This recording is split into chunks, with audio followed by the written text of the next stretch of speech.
Welcome to the channel. Today we are starting chapter 1 of SQL series. If you stay with me through this journey, I guarantee you will learn SQL in a way that's simple, practical and easy to apply. No boring theories, just clear understanding. So let's start. In this chapter, we'll be looking into the basics. What is database? What is the relationship database? Why we use it? What is the SQL and advantages? And type of commands. We'll be looking into the database. Before starting, I want you all pause for a second and think. Where do you store your things at your home? Your clothes in your cupboard, your groceries in the kitchen shelf, and possibly your money in wallets or lockers. Now imagine if you had no cupboards, no shelves, no lockers. All your things are scattered everywhere in your house. Finding your socks in the morning will feel like searching for a treasure, right? This is exactly why we use database in digital world.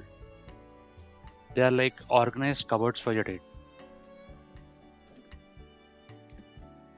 So what does database mean? By definition, a database is a place where data is stored in an organized manner so we can easily find, update, or manage it later whenever we need it. But instead of storing the data in clothes or groceries, it's stored in information in the form of names, the product details. If you're using Netflix, it stores the data in form of Netflix, your watch history, or your latest food orders on Zomato. For example, I want to take you guys with an example also. Let us say you run a juice shop. Every day, customer place orders. You record data in the form of names, fruit juices, payments. If you write this down randomly on a paper or scrap somewhere which is not very organized, you lose track of those orders. You don't remember who paid. Chaos happens when you get lots of orders in a day. But if you create a simple table with a name, what kind of a juice they had, whether the payment was done or not, suddenly your data is clean and you can manage your shop like a pro. Imagine if one juice shop can use a table, imagine what bigger giants like Netflix, banks, or hospitals and airlines do to manage their billions of data points. They use databases, but on much bigger scale, handled by much more bigger and powerful computers. A database is like our digital storage room where everything is neatly arranged so you can quickly find what you need without any mess. So every time you open your phone's contact list or you check your online orders, I want you to remember that we are actually using a tiny little databases and it's working very hard to keep our life in an organized manner. So now as we understand about database, let's take it up a notch and how we connect it in a smarter ways. That's where relational databases comes in. Let's look into that. So yeah, here is an example of an relationship database, how it works. Before doing that, I wanted to give a briefer understanding. Relationship database stores data in multiple table form, and these tables are related to each other through something called as keys. Uh, about this primary and foreign keys, we will talk about primary and foreign keys going forward in detail. Here, if you look at the example, this is cluster data.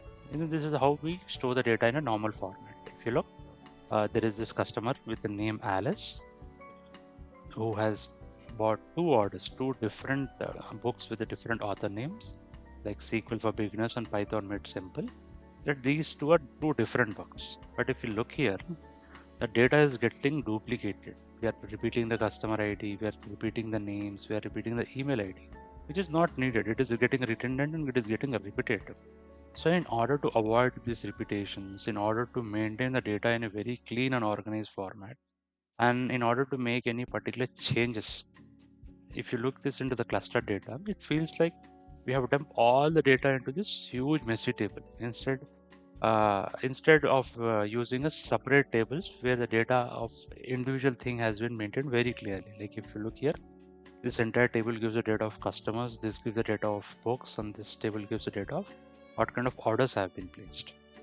So this is how And how do we link, how do we utilize the data to get the desired output? We will look how we interlink this different tables to get our desired output is what we will be looking going forward.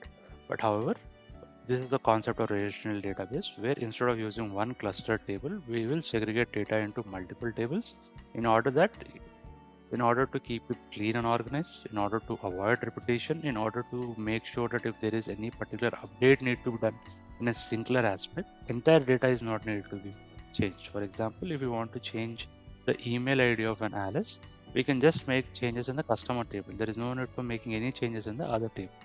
And if there is it's multiple data, multiple users, like 10 million users, relational database RDBMS works very smoothly. So a relational database keeps our data like in a well organized manner. Each table fits together to form a nice picture. It is very clear, it is very efficient, and it's very well. So in order to give a real example, so when Netflix going forward, understand that whenever Netflix remembers your favorite genre, they're just using the relationship database behind the scene. All those tables in which the data has been stored is working in their favor as a team to get the output which is said. So now that we know what database and relation database works, let's find out how we talk to this database using SQL and why SQL is so important. Okay, they were starting SQL. I want you guys to imagine about another scenario. Uh, Imagine you walk into a huge library with thousands of books stacked everywhere, but there are no labels, there is no librarian for us to guide, and there is no search counter also. And if you want to find a single book, such as a book such as A Song of Ice and Fire, the book based the book whose story has been adapted as a show, which is much more famous as a Game of Thrones. How long will you wander around? Maybe for hours to find that.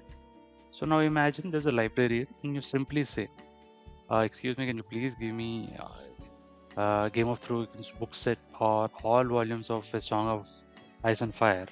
And boom, they'll find you the exact books in seconds. This librarian is exactly what SQL is. It's the language we use to talk to the database and tell what we need from it. SQL generally stands for Structured Query Language, which we use to communicate with the database. It lets us ask questions like if there is any particular thing we want to ask, if there is particular data which we want to update, or if there is some data which we want to remove, you can use SQL for all those functionalities. In short, we give SQL instructions and it brings us an answers for us. We in real world we use it in most all of the online platforms, like in banking apps, even for Netflix or even for e-commerce apps, whatever we use. Why do we use SQL? It is very simple language. Even if we are not a hardcore coder, SQL is easy to learn and write. Commands like select, update, delete are written in a very simple English format. The second reason is it is universally used. From small websites to giants like Google, Netflix, everyone uses SQL. Works, and the third point is it works wonderfully with most databases, whether our data is in SQL or Postgre, Oracle, or SQL Service. SQL works the same way across. It is very efficient in handling big data fastly. SQL can find answers from millions of records in seconds. It is very organized and reliable. It helps to keep our data safe and clean. So SQL is like Google search for our data. Instead of typing long paragraphs, we use small, clear commands and to get easy and whatever the answers we're looking for. So going forward, next time, whenever you purchase any order from any e-commerce website, on which if the desired output comes up in few seconds, understand that SQL has quietly did the hard work behind the scenes, and you will be and the desired output which have been seen is the work of an SQL. I assure you that in coming time you'll be able to write a SQL queries like a pro. Now that we have known talked about databases and what is a relation database and what is SQL, it's time to understand different kinds of SQL commands we'll be using.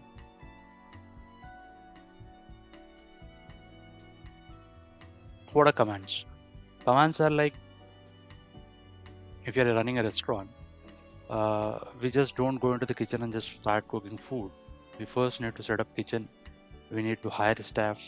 We need to take orders. We need to serve food and then clean up also. In the same way, when you work with databases, you do find different kind of actions. And SQL divides these kind of actions into type of commands. Let me break them for you in a simple manner. There are 5 types of SQL commands usually.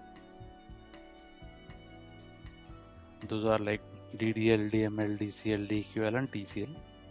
DDL, which stands for data definition languages. These commands are like setting up your kitchen. You create the table where your data will be placed. Like some of the commands are like creating the tables, altering the tables, or dropping the tables. Next is DML, data manipulation language. These commands are like taking orders and preparing. Like if you're inserting some data, if you're updating certain data, if you're trying to delete some data from the existing table, those are commands are called as data manipulation commands. DQL stands for data query language. These are like checking your order books to see what's cooking. Like we select the data, select to get data from the what tables and exact what we want to extract. We use one of the commands such as select, which stands for data query language, one of the prime example of data query language. DCL is again the word itself indicates it's a controlling language, like to grant any access, to revoke any accesses to any particular servers, or to give any permissions. So these are data controlling language. And the final one is transactional control language. Here again, the word itself indicates. This is like checking the bill and confirming the payments to decide whether to save the changes or to cancel. Like committing the changes, like save all your changes. Like if there has been any change made in the SQL server, whether to commit it, whether if the changes has been done, to roll back it, like to undo it again, to save point, to set a checkpoint before to go back if needed. These type of transactional control languages, this type of transactional commands fall under TCL. Rest assured, if at this particular point of time, if they are a bit overwhelming, I am sure that going forward it will be very easy. The moment we start writing queries, the moment we try to understand these things in very minute manner, it will get very easy. So the next time you open your database, you'll know whether you're setting up your kitchen, cooking, or checking the odds. That's the power of SQL commands. So yeah, that's it for today. Kindly stay tuned, like, share, and subscribe. I will come back with a new video as soon as possible. Thank you.